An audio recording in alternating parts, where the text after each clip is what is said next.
এল family ব্লগসে আমার সকল বন্ধুদের অনেক ভালোবাসা, অনেক স্বাগত জানিয়ে আমি আজকের ব্লগটা স্টার্ট করছি। অনেকদিন পরে ব্লগ দিচ্ছি আবার। তো এখন বাজে সন্ধে 8টা, পুরো 8টা বাজে। তো দেশের বাড়ি এসেছি, আমার ঘর দেখেই বুঝতে পারছো। তাই দেখো, আমি আমার ঘরে আছি। দেশের বাড়ি এসেছি, একটা বিয়ে বাড়ি আছে, বিয়ে বাড়ি যাবো, তাই জন্য রেডি হয়েছি। বেশি সাজিনি, অল্পই সেজেছি এই গরমেতে। একদম হালকা হালকা সাজে বিয়েবাড়ি। তো যাচ্ছি, যতটা পারি তোমাদের সাথে শেয়ার করব, আবার ব্যাক করব। এই 7টা 15 ঢুকেছি, 7টা 15 ঢুকেছি। ছেলে স্কুল থেকে এলো, হাজব্যান্ড অফিস থেকে এলো, আসার পরে বেরিয়েছি। 7টা 15 ঢুকেছি। এখন তো বললাম 8টা বাজে। তো যাচ্ছি, খাওয়া দাওয়া করে বেরিয়ে যাব। প্রচণ্ড পরিমাণে গরম, পাখা বন্ধ করে দিয়েছি। আর ওপরের ঘর, বুঝতেই পারছো। চলো সঙ্গে থাকো, দেখতে থাকুন কতটা কি শেয়ার করি না করি, দেখতে থাকবে। তো বেরিয়ে পড়েছি, সামনেই বিয়ে বাড়ি, যদিও এই কাছেই, বাড়ির পিছনে। এই যে গেট করেছে, লাইটিং কায়দাগুলো খুব ভালোই করেছে, কিন্তু গান বাজনা সেরকম দেয়নি, একদম ভদ্রভাবে, খুবই ভদ্র। আর তারপরে এই যে দেখিয়ে দিচ্ছি তোমাদের বউকে, নীল শাড়ি পরে, যে উনি হচ্ছেন বউ, নতুন বউ। তবে মেনু কার্ডটা তোমাদের দেখিয়ে দিলাম, তোমরা পড়ে নাও। আর পড়ে আমি শোনাতে পারছি না, কারণ ছোট ব্লগ তো, পড়ে শোনাতে গেলে অনেকটাই বড় হয়ে যাবে।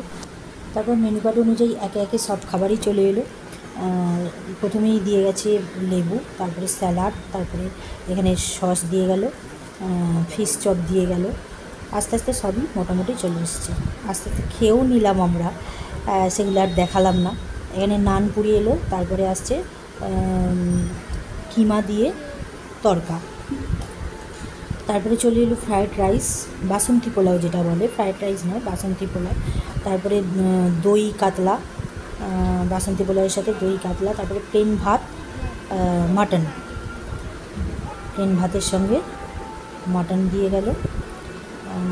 আমার ছেলে তো খুবই খুশি, মাটন হয়েছে দেখে খুবই খুশি। তো প্রথমে পকোড়া স্টল ছিল, ফুচকা স্টল ছিল, আর ছিল স্টল। তারপর দিয়ে গেল চাটনি, আমের চাটনি হয়েছিল, আমের চাটনি, পাঁপড় দিয়ে গেল। আর হয়েছে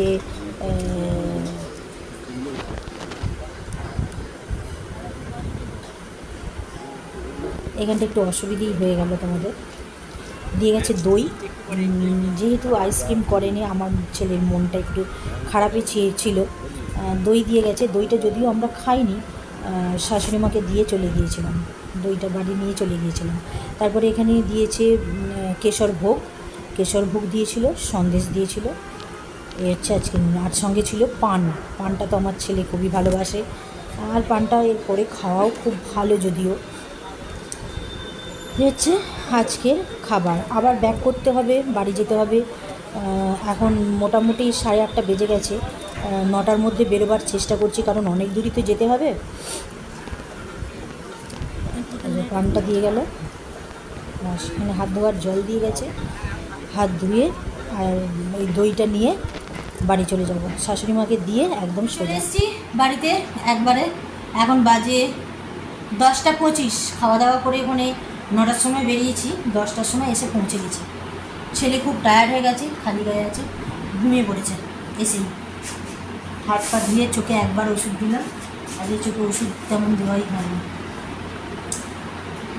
তো ঘুমিয়ে পড়েছে, আবার আমিও ঘুমিয়ে যাব। এত ক্লান্ত লাগছে, ভীষণই ক্লান্ত লাগছে, যাওয়া আবার আসা সঙ্গে সঙ্গে হচ্ছে ব্যাপার। তো খাওয়া দাওয়া তো খুবই সুন্দর হলো, তোমরা দেখতে পেলে, সবটাই তোমাদের সাথে শেয়ার করলাম। খুবই সুন্দর হয়েছে খাওয়া দাওয়া। তো চলে এসেছি, এবার শুয়ে পড়বো। Good night. আজকের ব্লগটা এখানেই শেষ করে দিচ্ছি। আবার একটা নতুন ব্লগ নিয়ে কবে আসি দেখি, ঠিক আছে। কালকে সকালবেলা ওর পড়া আছে, আবার পড়তে দিয়ে আসতে হবে, হচ্ছে ব্যাপার, ঠিক আছে। চলো সঙ্গে থাকো না। Good night, good bye.